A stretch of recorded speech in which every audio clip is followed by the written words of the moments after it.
Alors nous voici à la troisième et dernière vidéo de la série sur le kéfir. Dans les deux précédentes, nous avions utilisé la crème pour réaliser deux recettes. Et dans la vidéo dernière, je vous avais montré la différence qu'il y avait entre la crème et le lactosérum. Là, cette fois, j'ai conservé le lactosérum et nous allons réaliser une pâte à crêpes sans lactose et sans gluten et sans sucre, notamment sans sucre ajouté.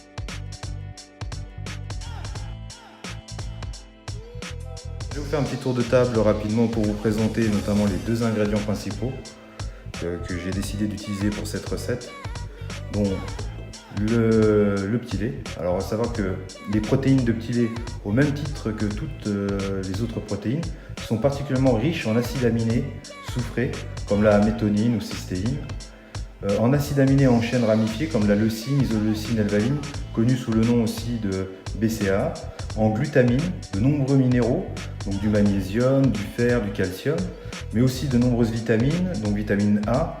Vous avez aussi une chaîne de vitamine B, donc B1, B3, B9 et B12, de la vitamine D et de la vitamine K.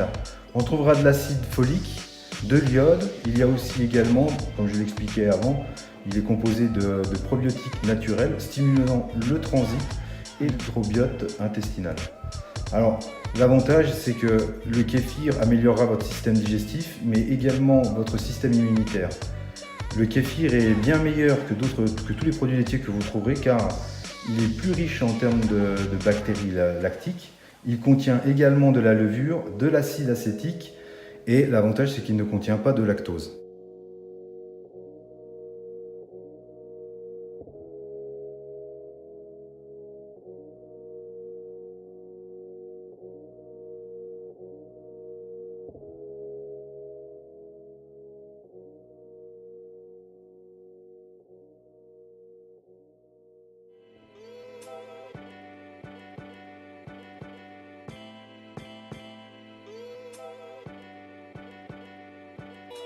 Alors pour le choix des farines, alors j'ai bien dit les farines puisque j'en ai mis deux.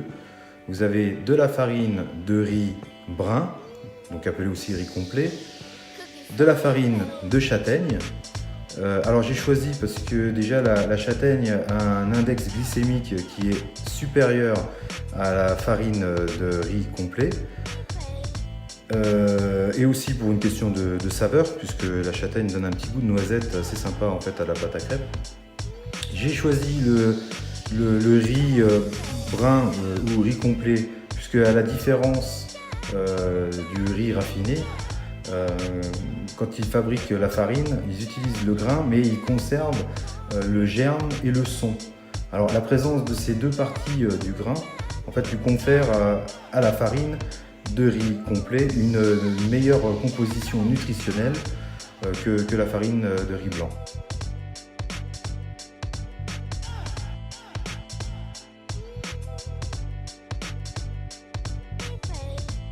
Nous allons commencer à mélanger donc la farine. Alors pour les proportions de la farine, au total j'ai environ 250 g de farine. J'ai 100 g de châtaigne pour 150 g de farine de riz. Après ça à votre devoir, vous pouvez changer. Ce qui est intéressant, c'est dans cette recette, avec ces deux farines, elles ne contiennent pas de gluten. 50 centilitres de lactosérum.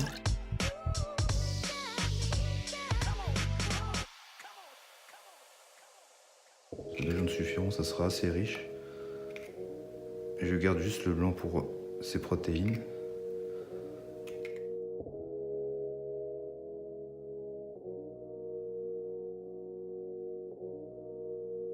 Nous allons passer à la cuisson.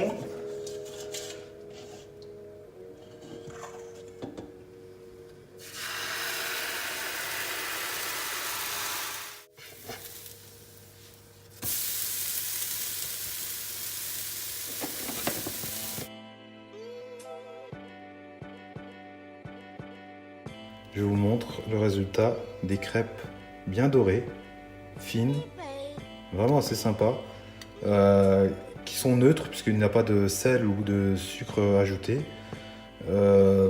Donc vous pouvez très bien les utiliser durant un repas, ou en version salée, ou au petit déjeuner le matin, version sucrée. Moi j'aime bien des fois les napper avec un petit peu de miel le matin, où vous pouvez ajouter quelques fruits. Où je vous invite aussi à suivre la deuxième partie après, où là je vous montre comment on peut la fourrer et mettre quelque chose d'assez intéressant pour avoir une collation riche, soit pour un post-training, soit pour même une personne qui part en randonnée durant une après-midi, se faire une petite pause. À savoir que chaque crêpe font environ 273 kilocalories. Donc vous avez 20 g de protéines pour 34 g de glucides et 6,3 g de lipides dedans. Donc vous voyez, c'est quand même assez riche et très intéressant en termes de nutrition. Je vous dis à bientôt pour une prochaine recette pour ceux qui s'arrêtent ici, et ceux qui veulent me suivre pour la recette suivante, donc dans la deuxième partie, spécial sportif, collation ou post-training. Je vous dis à tout de suite.